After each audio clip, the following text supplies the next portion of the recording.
What's up, y'all? This your girl Jay Renee with Prison Ride Radio. I hope that you're doing well. This fine morning, we got a brother on the phone by the name of Lafette Fryerson, and he's out here doing big things. So we're gonna jump right into it, see what he got going on. All right. Good morning, brother. How you doing? I'm blessed this fine, beautiful Friday. Thank God it's Friday, right? Thank God it's Friday. I'm glad that you pulled up on us. We definitely appreciate that. All right, but we're gonna jump right into it. So tell the people a little bit about yourself and where you from. Well, my name is Lafette Fryerson, and I came from a long, I came from a long life of hell for real. I ain't gonna lie to you, and I just bounced back. It's like I woke up when I was incarcerated.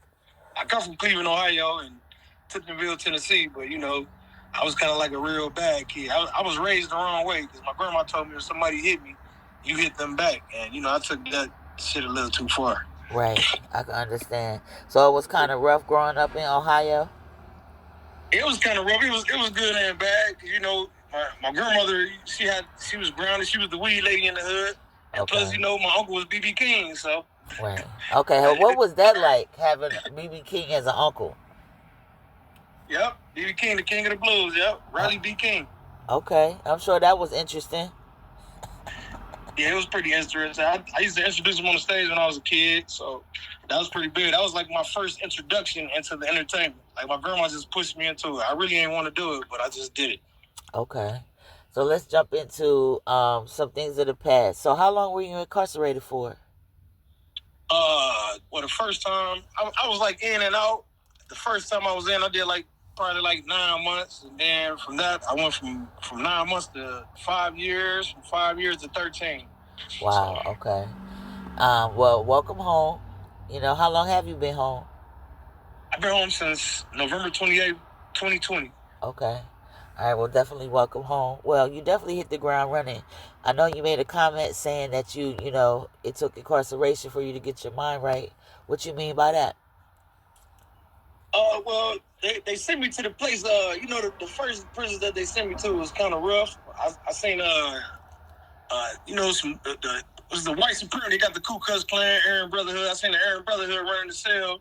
Run to our cell block of Adams A and Madison Correctional, and he took the keys from the CO to go check some black inmates. The black inmates took the chain from the white kid, and the white kid uncle just so happened to be the head of the Aryan Brotherhood, and they came over there and they killed the 17-year-old kid from Cincinnati, Ohio.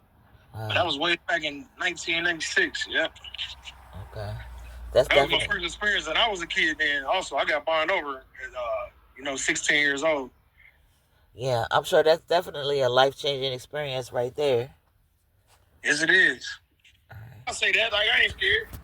Yeah, that was definitely a life-changing experience. I know you were saying that you had a moment of freedom that you took. Tell me about that.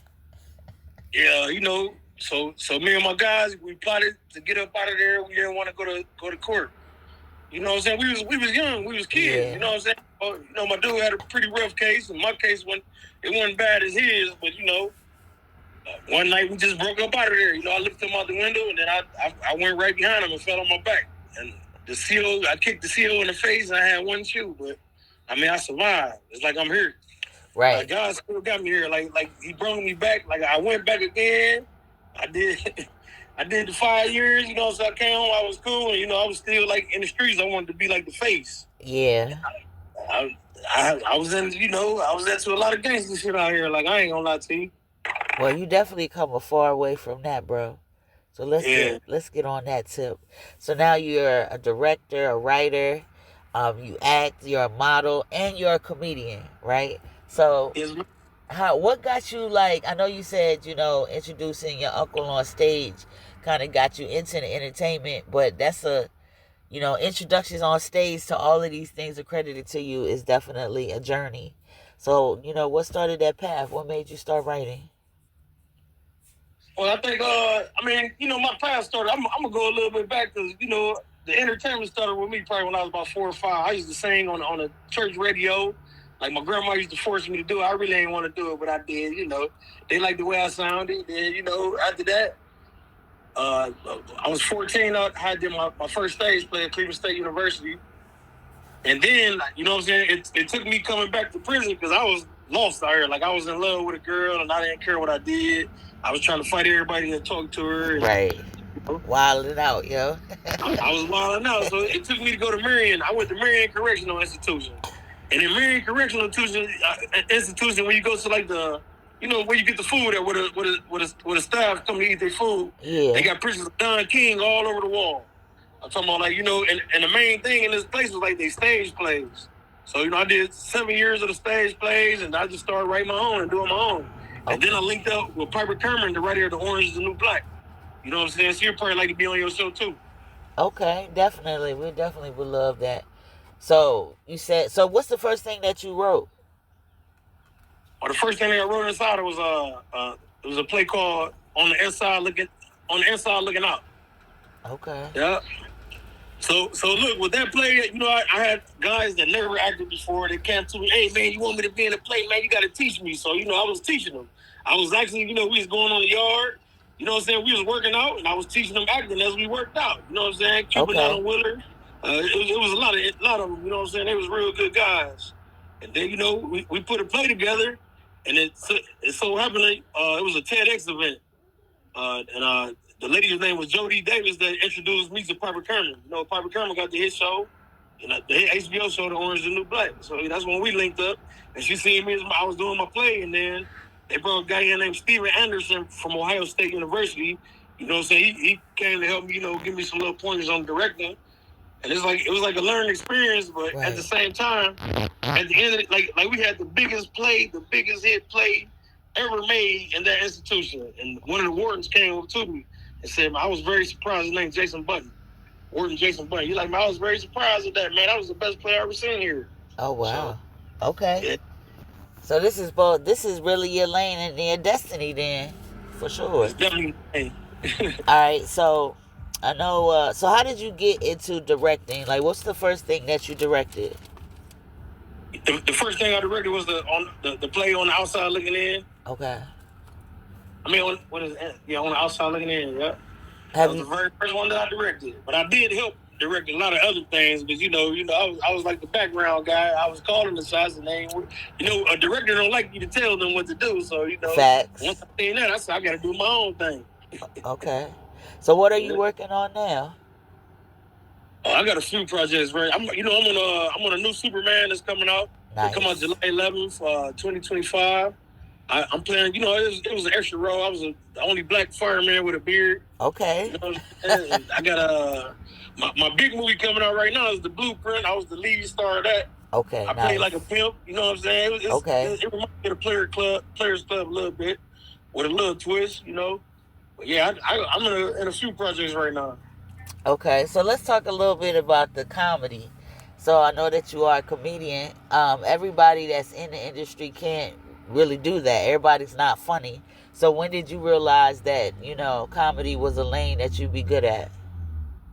I think I've been funny my whole life. Like, I ain't gonna lie to you. Like, it was a natural thing. And people just say, man, you should go up there and do it. Right. Because I be having my own shit that I say. You know what I'm saying? Yeah. It's like, you know, I just do my own thing. It's like a natural thing. Because my grandma was funny. It's like all the people in my family funny. So it's just like I just followed their lead. Okay, for sure. All right, so tell the people how they can get in contact with you, how they can keep up with you, social medias, things like that. How y'all can keep up with me? Y'all go to Instagram and go to Big Laf, BIG_LAF_ Cleveland _Hercules. I know it's long, but you can put the Big Laf and it'll pop up. You're going to see me standing in front of Tire City. You can reach me on Facebook, Lafette Fryerson, LAFETTE, Fyerson, FRYERSON, and I'm on TikTok, Cleveland Hercules. So, you know, if y'all want to see me lift, I also lift cars too. I ain't tell you that part. You lift cars? Yeah, I lift cars. I'm on World Star a few times. I'm on World Star like 6 times. I had broke a bag and like 5 car lifts after that. So, and I'm also 46 years old, so I ain't no spring chicken. Okay, you doing it. You got a lot of hats you be wearing. Ain't nothing wrong with it, brother. I got a few hats. I definitely got a few hats, and I'm a grandfather. So okay, all right. So you out here living the dream, then. Kudos on all of that, bro. Much success and congratulations on everything that's going on, for sure. Um, I want to give you an opportunity to just address the listeners, drop some gems on them, some words of wisdom or anything like that. The floor is yours. Thank you very much. This is all I want to say, man. To my black people, man, y'all gotta stop making ourselves. I mean, we all look bad, like when we fight each other. Like, you know what I'm saying? From a distance, when you see people fighting and arguing, when you look at it on social media, it really looks stupid. You know what I'm saying? Because you don't really see the other races doing what we do. We killing each other, we hurting each other, all because of people singing rap songs. And you see these rappers when they go to court, they snitches. You know what I'm saying? They homosexuals. You know, they just, you know, they ain't the individuals that you thought they were. When you see, I don't even listen to Meek Mill no more. Like, I'm gonna be honest with you. Like, you know, I was a Meek Mill fan until, you know, I mean, you know, you just gotta just watch and pay attention. Don't let nobody trick you out your spot in life. Like, that's the main thing. You don't want nobody to trick you out your spot in life for a popularity contest, to be seen. To be seen right now, to me, it's a good thing. Like, now, when I was younger, I didn't want to be seen because I was doing so much stupid things, stupid shit. You know what I'm saying? I just want everybody to stay focused and stop being followers. You know what I'm saying? Gangs are not real. You know what I'm saying? Only the God, Allah, the Lord, whatever you call him, that's the real person, and it's you. You know what I'm saying? When you look in the mirror, it's you. When you sitting on that toilet, it's you. When you catch that number, that prison number, it's you. There's no other person going to prison with you. That's the thing.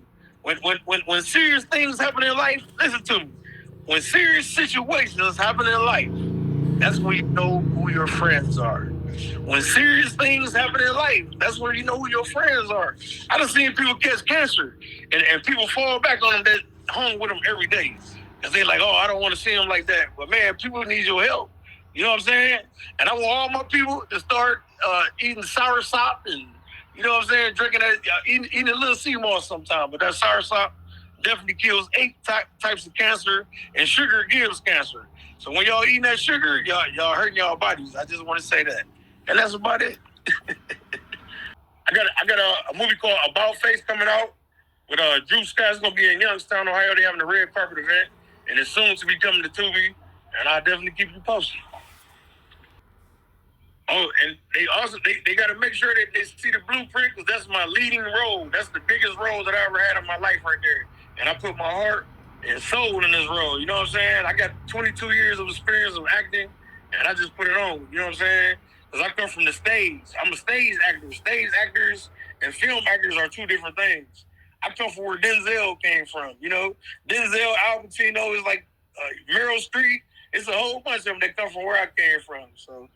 Yeah, I just want to say that. I'm ready. The blueprint is going to be a hit movie.